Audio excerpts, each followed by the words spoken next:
दोस्तों, कभी भारत का सबसे करीबी दोस्त माने जाने वाले नेपाल आज एक बड़े संकट में फंसता दिखाई दे रहा है। वो नेपाल जो कभी भारत के साथ अपनी दोस्ती पर गर्व करता था, आज दुनिया की सबसे बड़ी वित्तीय निगरानी संस्था एफएटीएफ की चेतावनी के बाद मुश्किलों में घिर चुका है। अब सवाल उठ रहा है कि क्या नेपाल आर्थिक संकट की तरफ बढ़ रहा है? क्या दुनिया नेपाल से दूरी बनाना शुरू कर देगी? और सबसे बड़ा सवाल, क्या भारत को नेपाल की मदद करनी चाहिए? दोस्तों, अंतर्राष्ट्रीय राजनीति में रिश्ते बहुत मायने रखते हैं, खासकर पड़ोसी देशों के रिश्ते। भारत और नेपाल का रिश्ता सिर्फ दो देशों का रिश्ता नहीं है, दोनों देशों के बीच रोटी बेटी का संबंध माना जाता है। खुली सीमा है, व्यापार है, संस्कृति और सदियों पुरानी दोस्ती है। लेकिन पिछले कुछ सालों में नेपाल की राजनीति में बड़ा बदलाव देखने को मिला। नेपाल में कई बार भारत विरोधी बयान दिए गए, सीमा विवाद को हवा दी गई, नए नक्शे जारी किए गए और चीन के बढ़ते प्रभाव के बीच नेपाल धीरे धीरे भारत से दूरी बनता दिखा। लेकिन इसी दौरान नेपाल के अंदर एक और बड़ा खतरा बढ़ता गया, मनी लॉन्ड्रिंग यानी काले धन का खेल, यानी संगठनों तक पैसों का पहुंचाना।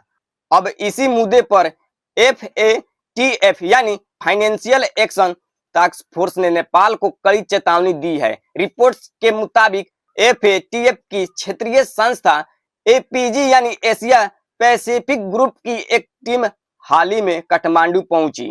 इस टीम ने नेपाल सरकार, पुलिस, सेना और वित्त मंत्रालय के अधिकारियों से मुलाकात की। बताया जा रहा है कि टीम ने नेपाल की तैयारी और कार्रवाई से संतुष्ट नहीं दिखी। नेपाल को साफ कहा गया कि अगर जल्दी सुधार नहीं किए गए तो देश को बड़ी कार्रवाई का सामना करना पड़ सकता है। अब सवाल ये है कि आखिर नेपाल पर इतने गंभीर आरोप क्यों लग रहे हैं? दरअसल एफएटीएफ ने नेपाल की 4 कड़ी कमजोरियां बताई है। पहली कमजोरी, कमजोर कार्रवाई। नेपाल में मनी लॉन्ड्रिंग के मामले में बहुत कम दर्ज किए जा रहे हैं। बड़े आरोपी खुले घूम रहे हैं, लेकिन सख्त कार्रवाई नहीं हो रही है। दूसरी कमजोरी, हाई रिस्क सेक्टर। नेपाल के रियल एस्टेट, कैसीनो, सहकारी समितियों और सोने चांदी के कारोबार में भारी गड़बड़ी की आशंका जताई गई है। इन क्षेत्रों में निगरानी काफी कमजोर बताई जा रही है। तीसरी कमजोरी, राजनीतिक अस्थिरता। नेपाल में सरकारें जल्दी जल्दी बदलती रही, हर नई सरकार पुराने फैसले बदल देती है। ऐसे में बड़े सुधार अधूरे रह जाते हैं। और चौथी कमजोरी, रिपोर्ट्स और जांच में देरी। नेपाल में कई जरूरी रिपोर्ट्स समय पर जमा नहीं कर पाया, जिससे अंतर्राष्ट्रीय संस्थाओं का भरोसा कमजोर हुआ है। अब अगर नेपाल पर कड़ी कार्रवाई होती है तो उसका असर बहुत बड़ा हो सकता है। नेपाल के बैंकों के लिए अंतर्राष्ट्रीय लेन देन मुश्किल हो सकता है, विदेशी निवेश रुक सकता है, बड़े वित्तीय संस्थाओं से मिलने वाले कर्ज पर असर पड़ सकता है।